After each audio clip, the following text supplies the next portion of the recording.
ओम नमः शिवाय। श्री शिवाय नमस्तुभ्यम। आप सभी का एक बार से फिर से स्वागत है। आज हम सुनेंगे 16 सोमवार व्रत की कथा। एक समय की बात है, मृत्यु लोक में भ्रमण करने की इच्छा करके एक समय भगवान भोलेनाथ और माता पार्वती मृत्यु लोक में पधारे। भ्रमण करते करते दोनों विदर्भ देश की अमरावती नाम की अति रमणीय नगरी में पहुंचे। अमरावती नगरी स्वर्ग के सदृश सभी प्रकार के सुखों से परिपूर्ण थी। उसमें वहां के महाराजा द्वारा बनवाया हुआ अतिरमण एक शिवजी का मंदिर भी था। भगवान शंकर और माता पार्वती साथ में इस मंदिर में निवास करने लगे।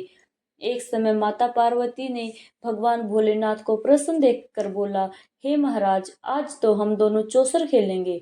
शिवजी ने अपनी प्राण प्रिया की बात को मान लिया और चौसर खेलने लगे। उसी समय मंदिर का पुजारी ब्राह्मण मंदिर में पूजा करने आया। माता पार्वती जी ने पुजारी से प्रश्न किया, पुजारी जी, ये बताओ, इस बाजी में हम दोनों में से किसकी जीत होगी?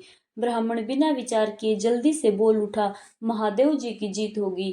थोड़ी देर में बाजी समाप्त हो गई और पार्वती जी की जीत हुई। पार्वती जी को बहुत गुस्सा आया और ब्राह्मण को झूठ बोलने के अपराध के कारण श्राप देने चली गई। भगवान भोलेनाथ ने मां पार्वती को बहुत समझाया, लेकिन उन्होंने ब्राह्मण को कोढ़ी होने का श्राप दे दिया। कुछ समय बाद पार्वती जी के श्रापवश पुजारी के शरीर में कोढ़ पैदा हो गया। अब वह बहुत अधिक दुखी रहने लगा।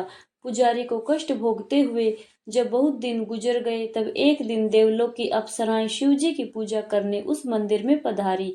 पुजारी के कोढ़ के कष्ट को देखकर उन्हें बड़ी दया आई। उन्होंने उससे इस कोढ़ का कारण पूछा। पुजारी जी ने निसंकोच सारी बातें बता दी।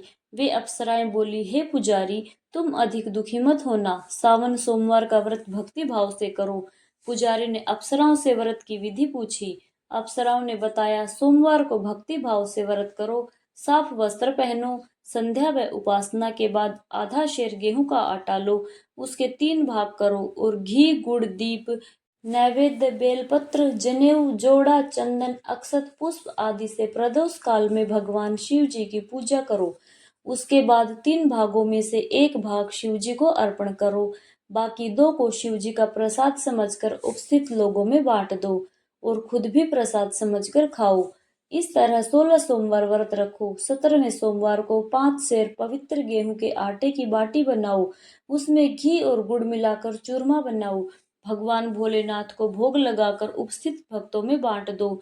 इसके बाद कुटुंब सहित प्रसाद लो तो भगवान शिव की कृपा से सभी मनोकामनाएं पूरी हो जाती हैं। ऐसा कहकर वह अप्सराएं स्वर्ग में चली गई। ब्राह्मण ने यथाविधि 16 सोमवार का व्रत किया और भगवान शिव की कृपा से रोग मुक्ति पाकर आनंद से रहने लगा। कुछ दिनों बाद भगवान शिव जी और मां पार्वती जी उस मंदिर में पुनः पधारे। ब्राह्मण को निरोग देखकर पार्वती जी ने ब्राह्मण से रोग मुक्त होने का उपाय पूछा। ब्राह्मण ने 16 सोमवार व्रत की कथा सुनाई। पार्वती जी बहुत प्रसन्न हुई। ब्राह्मण से व्रत विधि पूछकर स्वयं भी व्रत करने के लिए तैयार हो गई। व्रत करने के बाद उनकी मनोकामना पूरी हुई और उनके रूठे बेटे स्वामी कार्तिकेय स्वयं माता के आज्ञाकारी हुए। कार्तिकेय जी को अपना यह विचार परिवर्तन का रहस्य जानने की इच्छा हुई। वह माता से बोले, माता, आपने ऐसा कौन सा उपाय किया जिससे मेरा मन आपकी ओर आकर्षित हो गया है? पार्वती जी ने वही 16 सोमवार की कथा उसको भी सुना दी।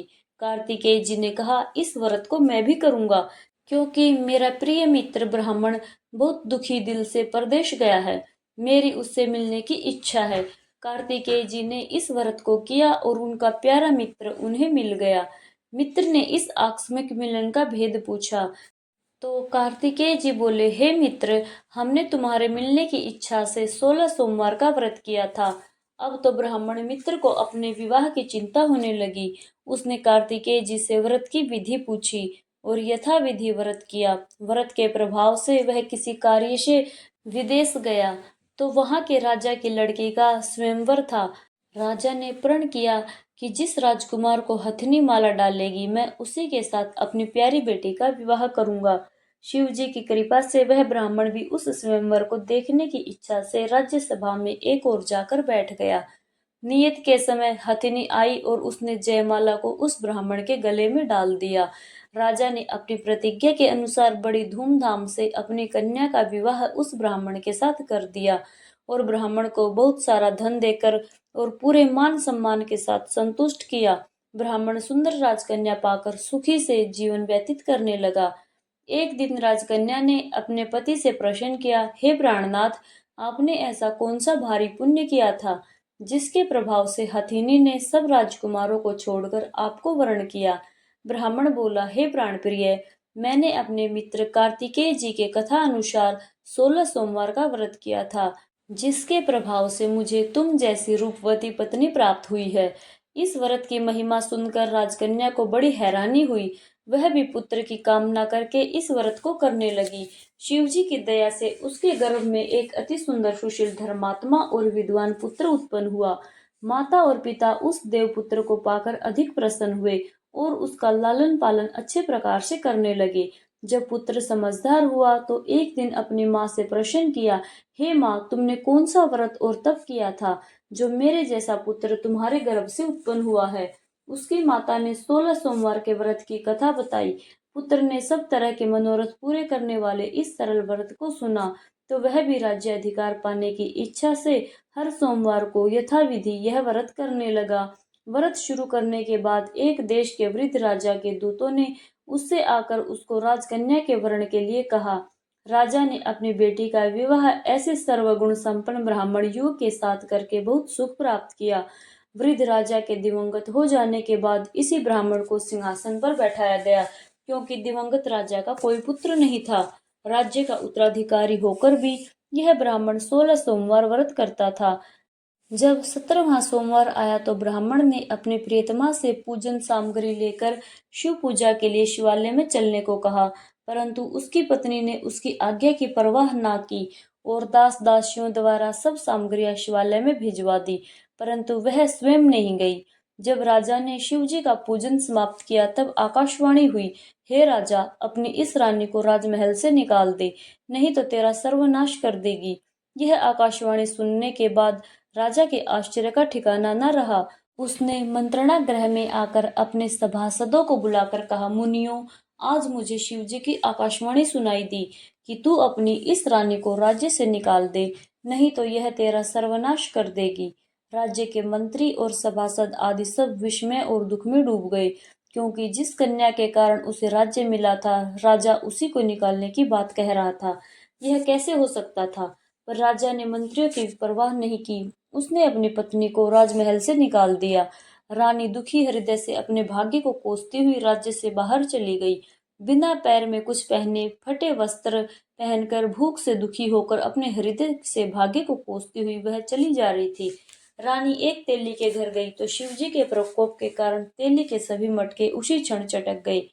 तेली ने रानी को अपने घर से निकाल दिया। बहुत दुखी मन से वो रानी एक नदी के किनारे गई तो नदी का सारा जल सूख गया, जिसके पश्चात रानी एक जंगल में गई। वहां सरोवर में पानी पीने गई तो उसके हाथ का स्पर्श होते ही सरोवर का नील कमल के समान जल असंख्य कीड़ों में होकर गंदा हो गया।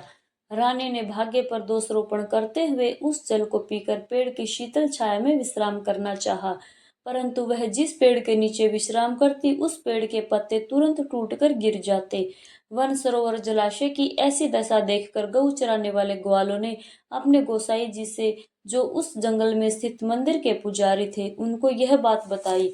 गोसाई जी के आदेश अनुसार ग्वाले रानी को पकड़कर गोसाई जी के पास ले गए। रानी की मुख कांति और शरीर की शोभा देख गोसाई जी जान गए, यह अवश्य ही कोई विधि की गति मारी हुई कुलीन स्त्री है। पुजारी ने रानी से कहा, पुत्री, मैं तुमको अपनी पुत्री के समान रखूंगा। तुम मेरे आश्रम में आकर रहो, मैं तुम्हें किसी प्रकार का दुख नहीं होने दूंगा। गोसाई जी के वचन सुनकर रानी को धीरज हुआ। वह आश्रम में रहने लगी। रानी जो भी बनाती उसमें कीड़े पड़ जाते, जल भरती तो उसमें भी कीड़े आ जाते। रानी की यह दशा देखकर गोसाई जी बहुत दुखी हुए और रानी से बोले, हे पुत्री, तुम्हारे ऊपर कौन से देवता का प्रकोप है जिसने तुम्हारी ऐसी हालत की है? पुजारी की बात सुनकर रानी ने शिवजी महाराज के पूजन के बहिष्कार की बात बताई तो पुजारी ने शिवजी के अनेक प्रकार से स्तुति की और फिर रानी से बोले, पुत्री, सब मनोरथ पूर्ण करने वाले 16 सोमवार व्रत करो, उसके प्रभाव से इस कष्ट से मुक्ति हो जाएगी। गोसाई जी की बात मानकर रानी ने 16 सोमवार व्रत किए और 17वें सोमवार को विधि विधान सहित पूजन किया उस पूजा के प्रभाव से राजा के हृदय में विचार आया कि रानी को गए हुए बहुत समय बीत गया है, ना जाने वह कहाँ भटकती होगी, उसे ढूंढना चाहिए। यह सोचकर रानी की तलाश करने के लिए राजा ने चारों दिशाओं में दूत भेज दिए।